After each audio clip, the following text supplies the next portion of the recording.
Are we on video or phone? We're on I video. There we go. think we're on video, and we're just waiting video. for there we go. Dirt and Sprague. He doesn't do this on Dirt and Sprague in Portland. Right. Hey, good morning, Sam. How are you?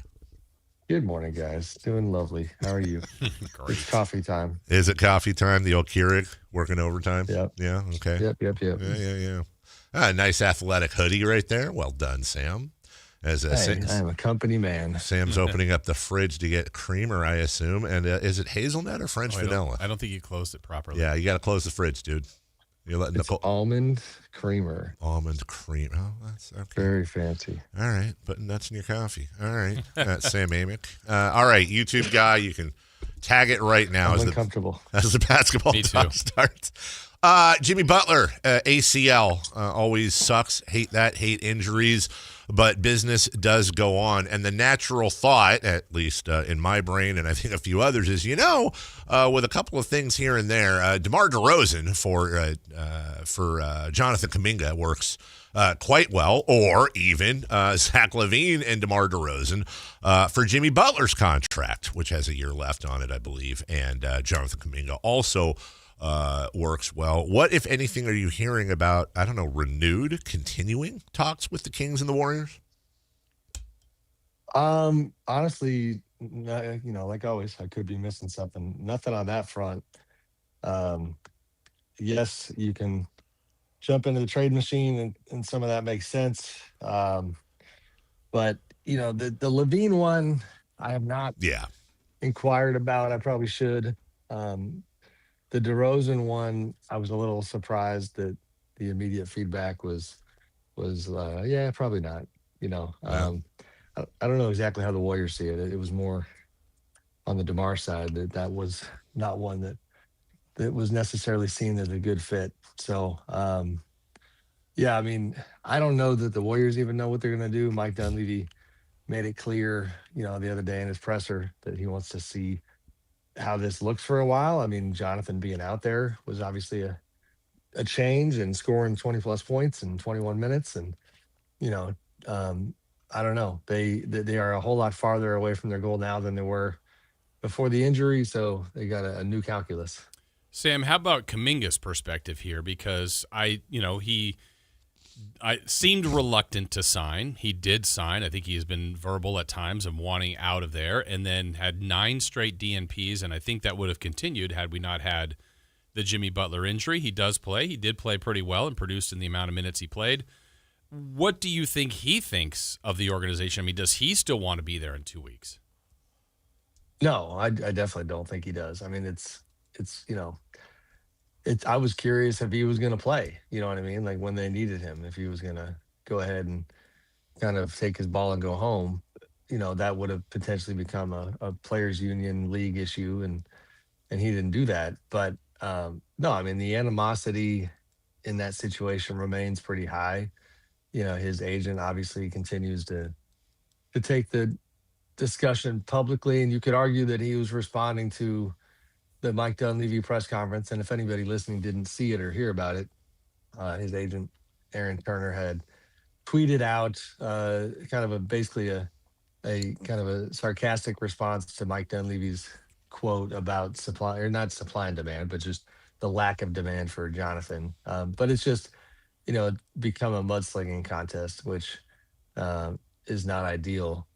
To Jonathan's credit, I know people keep saying this. It is funny. You watch the games, and in that Miami game that I was at before Jimmy Butler got hurt, his body language is good. He's getting up off the bench to cheer for his teammates and seemed to be at peace with the state of affairs. But as far as his plans and what he wants, he definitely doesn't want to be playing there. So that's kind of the question is, now that Jimmy Butler's hurt, oh, hey, we have a Jonathan Kuminga on the bench that we can now plug in. Now we need you. But it almost seems like, tell your wife, you know what, I'm gonna go with the lady down the street and move in with her, and then she boots you, and you're knocking back on the door after that saying, you know what, let's make up. It just seems like there's some irreconcilable differences, at least on the outside, that may not buy into a long-term relationship with these two.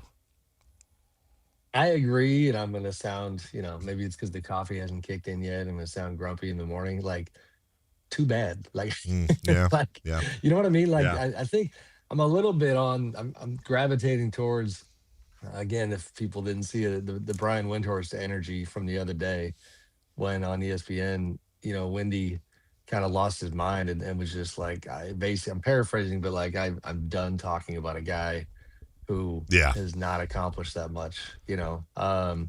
That's the thing where the type of framing that you just put on it, Dave, like, okay, that's Jimmy Butler in Miami. That's Jimmy Butler in Minnesota.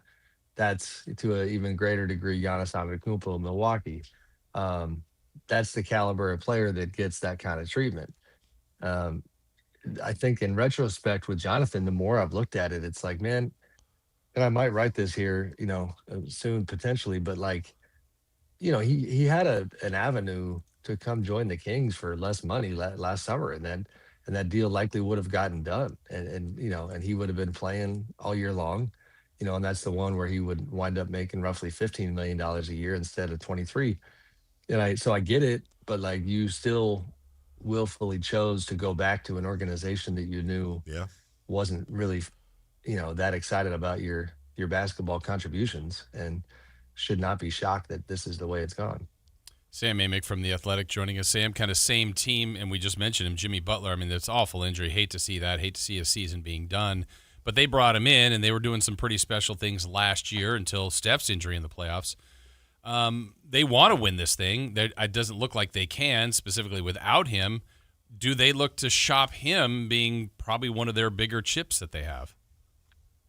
Jay, deepest apologies. The dog just distracted me. Which team we talking about now? The Warriors and Jimmy Butler. Is that now with that injury? Is that about the way they can think about any way they think about trying to trade him? The extra year, just people don't want to take on money right now. So if he's expiring, then you have the advantage of teams that want to clean their books. Maybe you take on some of their money for an expiring deal.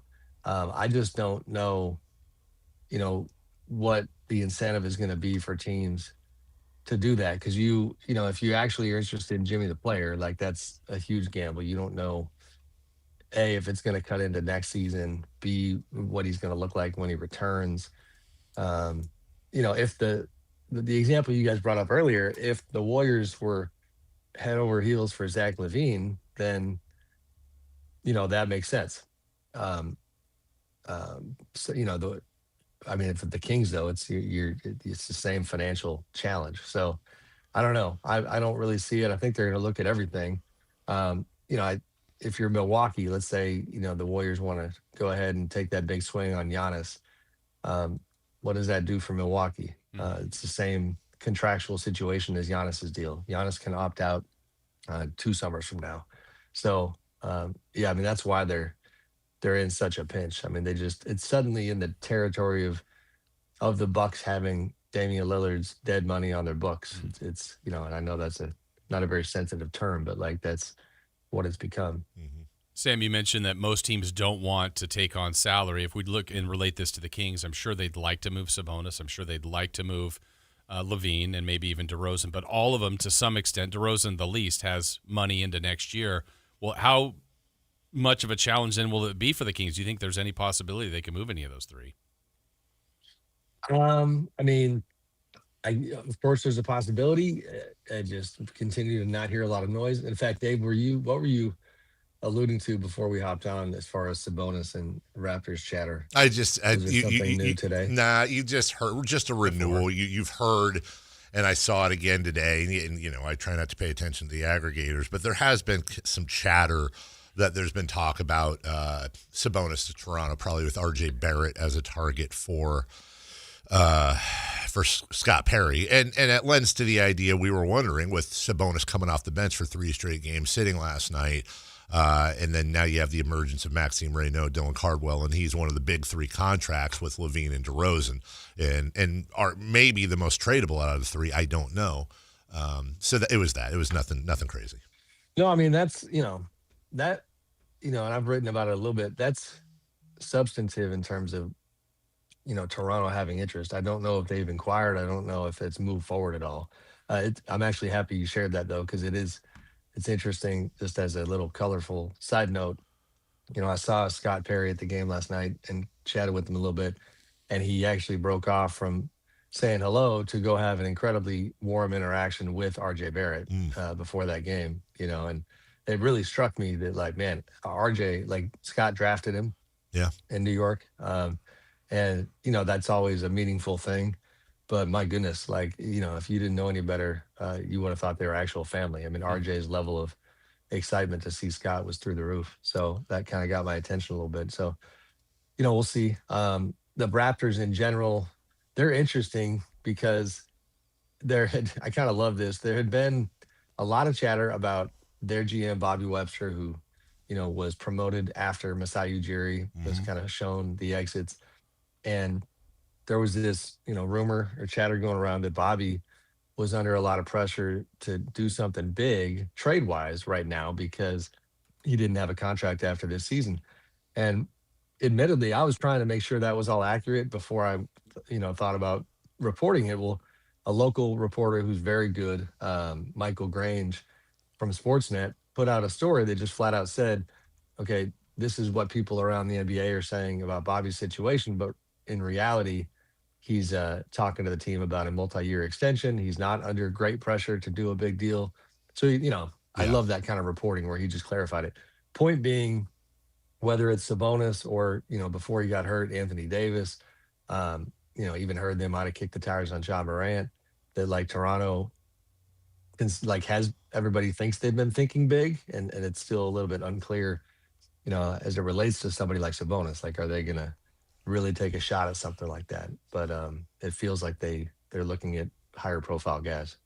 I wanted to ask you, going back to the Warriors situation with Kaminga, we've heard Monk and before in those talks, and that there's not a ton of interest from the Warriors side in that. And we've also heard these rumblings about Joe Lacob being a huge Jonathan Kaminga fan. I don't know how accurate that is, but I think with also some recent reporting that I know you've seen, is there a chance too that it seems like the Warriors, I wouldn't say gun shy, but just it's kind of been an interesting few months when it comes to transactions and non-transactions.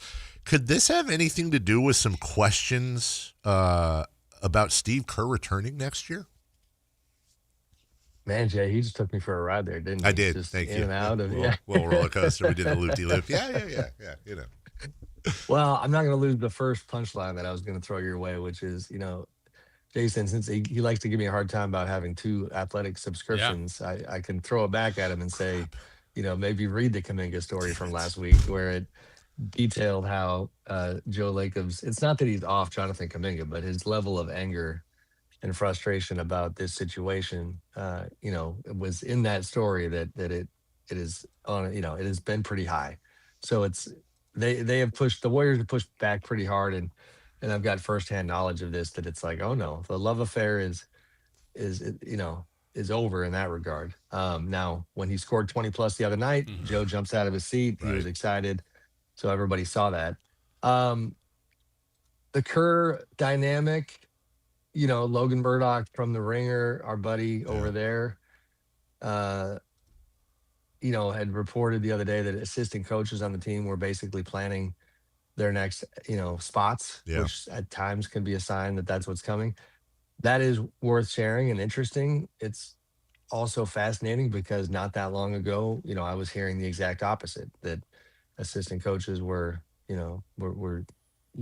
kind of more handicapping that Steve would sign an extension. So, um, my I've been told that it's like black and white. It's not going to get handled until the off season.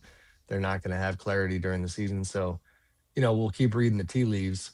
But uh, I think your main question, is I don't answer it, is that Joe, like, does Joe handle the situation differently if the possibility exists that Steve's not part of the equation? Yeah. Maybe, yeah. I mean, even independent of Steve, I don't know. Look at all the stuff we're talking about. Like I might just roll the dice with Kaminga Mm. and try to make it work, because what you're getting back at this point is pennies on the dollar. Yeah. And you need to see if you got to be able to win some games. You know what I mean? Like, okay, you scored 20, but they got run by the Raptors. That's the Jonathan Kaminga experience, and that has to change. You put up good numbers against the Timberwolves. in the second round of the playoffs when Steph Curry went down and opportunity opened up, but they lost those games. So I think they're legitimately going to monitor these next couple of weeks before deciding what to do. Sam, over the last couple of weeks when we've talked to you about the trade deadline regarding the Kings, the name that you keep mentioning is Keon as probably the one that's most coveted, most targeted. Still in the same place there with him? Yeah, for sure. Yeah, I'd be pretty surprised if he's not, not only the first one out the door, but the, I mean, I don't know, maybe the only one out the door. Yeah. That one is just, as far as people knocking on the door, it remains not an issue. It's just a matter of, the exact price point. I know the Kings have certainly been hoping and optimistic that you'd be. My sense is like looking at a late first type thing. Yeah. So, we'll see if they can get that done. Sam, you mentioned really quickly Giannis Antetokounmpo in Milwaukee, but his comments last night, we read everything with a magnifying glass. The selfishness, they've only got X amount of games left, got to get it done, blah, blah, blah, blah, blah. Also reading reports that there are some teams that are kind of waiting for that domino to fall one way or the other. They don't want to make moves that would take them out of a potential surprise Giannis sweepstakes. You're his best buddy. You had that great interview with him last week. Does last night, what are you sensing one way or the other with Giannis at this point today at 8:21 a.m. Pacific?